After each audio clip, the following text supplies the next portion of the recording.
শেষ 10 দিন আসতো তখন রাসূলুল্লাহ সাল্লাল্লাহু আলাইহি ওয়াসাল্লামের পক্ষ থেকে আয়েশা রাদিয়াল্লাহু তাআলা আনহা বলছেন, শাদ্দা মিযরাহু ওয়া আইকাযা আহলাহু।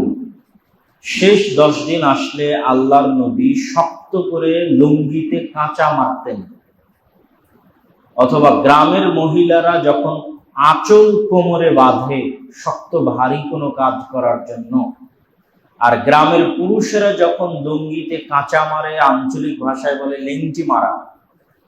তো রাসূল সাল্লাল্লাহু আলাইহি ওয়াসাল্লাম শেষ 10 রাত জাগার জন্য তার কোমরে লুঙ্গি কাঁচা মারতেন, তথা রাত জাগার ব্যাপক প্রস্তুতি নিতেন।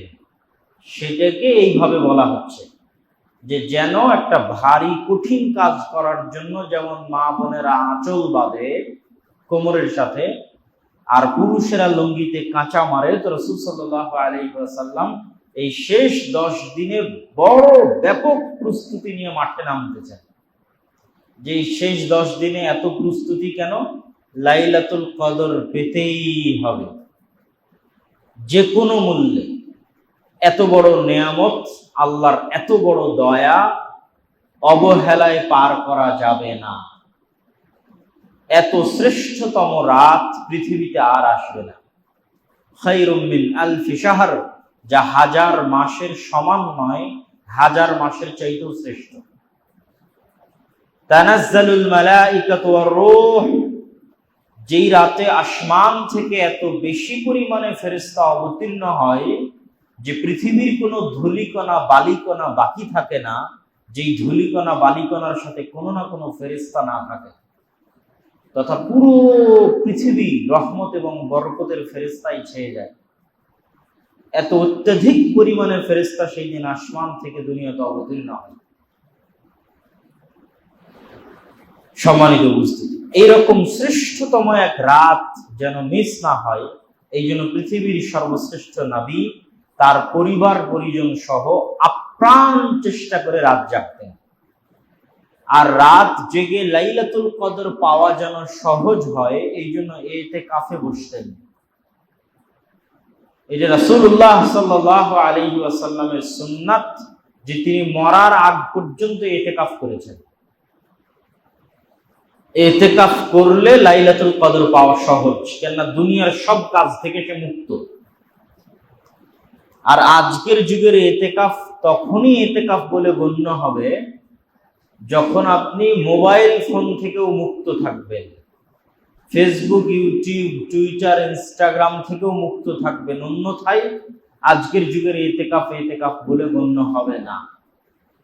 ইতিকাফ মানে সমাজ থেকে বিচ্ছিন্ন হওয়া, চায়ের আড্ডা, চায়ের স্টল, পরিবার পরিজন থেকে বিচ্ছিন্ন হওয়া। তো আজকে পরিবার পরিজন, চায়ের আড্ডা, সমাজ শব্দ মোবাইলের মধ্যে ঢুকে গেছে। ওখানে চায়ের স্টলের মতো আড্ডা হয়, ওখানে সমাজের মতো শত মানুষের সাথে যোগাযোগ করা যায়। বাড়িতে যেমন স্ত্রী পুত্রের সাথে গল্প করা যায়, মোবাইলে ওই রকম অন্তরঙ্গ পর্যন্ত গল্প করা যায়। তাহলে আপনি বাহির থেকে আলাদা হয়ে মসজিদে ঢুকলেন, কিন্তু মোবাইল আছে, মোবাইলে ইন্টারনেট আছে, ফেসবুক চালাচ্ছেন, তাহলে আপনার দিয়ে ইবাদত হবে না। এটা ইতিকাফ হলো না। প্রকৃত অর্থে পৃথিবী থেকে বিচ্ছিন্ন হতে হবে।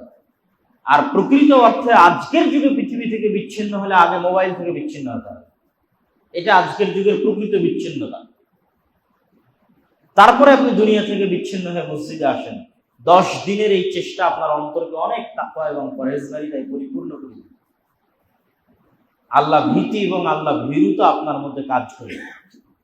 এই জন্য রাসূলুল্লাহ সাল্লাল্লাহু আলাইহি ওয়াসাল্লাম ইতিকাফ করতেন। আমাদের ইতিকাফ করা উচিত।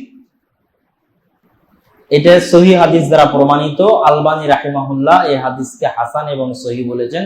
যদিও এই হাদিসের উপর অনেকেই কালাম করেছে, কিন্তু এই দোয়াটা পড়া যাবে, আশা করি কোনো সমস্যা নাই।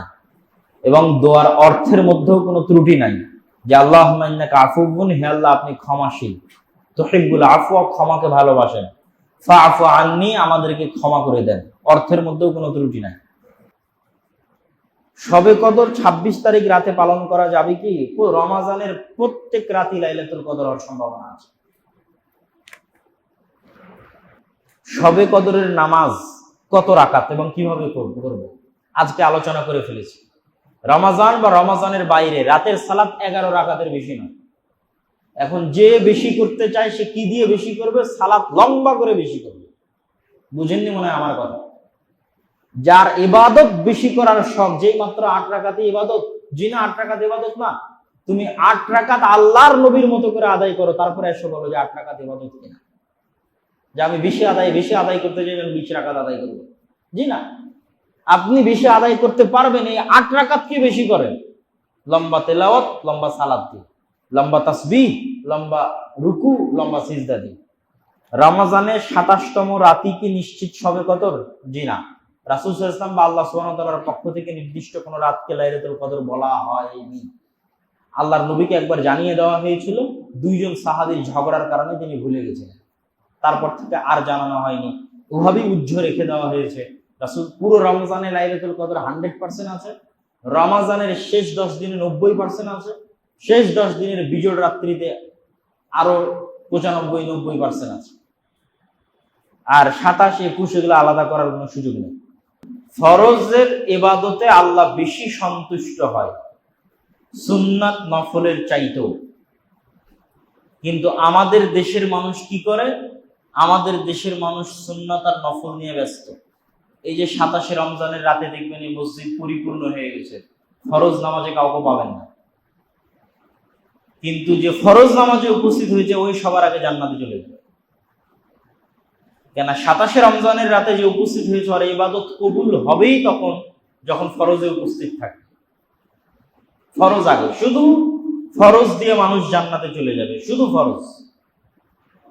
ও যদি লাইলাতুল কদর না জাগে, ও যদি দান না করে, ও যদি আপনার 12 রাকাত সুন্নাত সালাতের আগে পড়ে সেগুলো আদায় না করে, শবে মেরাজ, শবে কদর, মিলাদুন নবী, কত রকমের নফল সুন্নাত ইবাদত আছে, এগুলো একটাও না করে, শুধু 5 ওয়াক্ত সালাত, 5 ওয়াক্ত সালাতের ফরজ অংশটুকু, ধনী হলে নিসাব পরিমাণ সম্পদের মালিক হলে শুধু যাকাত, 1 টাকাও যদি দান না করে শুধু যাকাত দেয়, হজ ফরজ হলে শুধু হজ করে, একটাও যদি নফল উমরা করতে না যায়, সুন্নাত উমরা পালন করতে না যায়,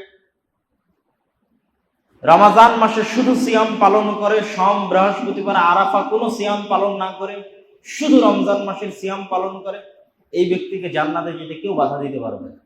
কিন্তু যার ফরজ ঠিক নাই, নফল আর সুন্নাতে পরিপূর্ণ, সে ধরা খেয়ে যায়। ওমর রাদিয়াল্লাহু তাআলা আনহুর পক্ষ থেকে 20 রাকাতের কোনো প্রমাণ আমাদের জানা নেই। শাহজালাল ও শাহপরান রাহিমাহুল্লাহ কেমন ওলি ছিলেন এবং তারা কি আসলে ওলি ছিলেন বুঝিয়ে বলবেন। ওলি মানে আল্লাহর বন্ধু, আর তাদের বিষয়ে আমরা ভালো ধারণা রাখি যে তারা এই দেশে দ্বীন প্রচারের জন্য এসেছিল, তাওহীদ প্রচারের জন্য এসেছিল, এই জন্য তাদের বিষয়ে আমরা ভালো ধারণা রাখি। আমরা কোনো প্রমাণ পাই না যে তারা মানুষকে কবর পূজা করতে বলেছে, মূর্তি পূজা করতে বলেছে, বরং মূর্তি পূজা উৎখাত করার জন্য তারা এই দেশে এসেছে। পরবর্তীতে মানুষেরা তাকে তাদের অতিরঞ্জিত সম্মান করতে গিয়ে তার কবরের পূজা শুরু করেছে। একদল মানুষ তো মুহাম্মদ সাল্লাল্লাহু আলাইহি সাল্লামের অতিরঞ্জিত সম্মান করতে গিয়ে তার নামে ঈদে মিলাদুন নবীর মতো বেদাত আবিষ্কার করেছে। একদল মানুষ তো ঈসা আলাইহিস সালামকে অতিরঞ্জিত সম্মান করতে গিয়ে তাকে আল্লাহর ছেলে বানিয়ে দিয়েছে। এখন কেউ যদি অতিরঞ্জিত সম্মান করতে গিয়ে শাহজালাল আর শাহপরান রাহিমাহুল্লাহর কবরকে মাজার বানায় দেয়, তাদের কি দোষ? তাদের তো কোনো দোষ নেই, দোষ যারা বানিয়েছে তাদের দোষ। যে আপনাদের মধ্যে কারো কোনো প্রশ্ন, আজকে আমরা যে আলোচনা করলাম ফিতরা, যাকাত, ঈদের দিন, রাসূলুল্লাহ সাল্লাল্লাহু আলাইহি ওয়াসাল্লামকে জিজ্ঞেস করা হলো আইয়ুল ইসলামে খায়র, ইসলামের শ্রেষ্ঠ ইবাদত কি? আল্লাহ নবী বললেন তুতিমুত তুআম, মানুষকে খাবার খাওয়া। এটা হলো ইসলামের যত ইবাদত আছে তার মধ্যে কি ইবাদত? সর্বশ্রেষ্ঠ ইবাদত। সেটা কি? মানুষকে খাওয়ানো। এটা আপনি ওই আরবদের কাছে গেলে পাবেন, যে ওরা রাস্তায় রাস্তায় ইফতারি নিয়ে ঘুরতেছে, যে মানুষকে ইফতারি করাবে তাই, খাওয়াবে তাই। এটা এই কারণে না যে বাপ মায়ের নামে মৃত এরকম সাদাকা টাদাকা, এটা না, খাওয়ানোটা ইবাদত এই কারণে। আর আমি একজন রোজাদারকে ইফতার খাওয়াবো, এটা আরেকটু সম্মানিত উপস্থিতি। অতএব খাওয়ানো ইসলামের শ্রেষ্ঠতম ইবাদত। সেই খাওয়ানোর মধ্যে যদি ইফতার খাওয়ানো পড়ে তা আরো ভালো, আরো উত্তম। অতএব ইফতার মানুষকে করাতে পারে, করানো উচিত।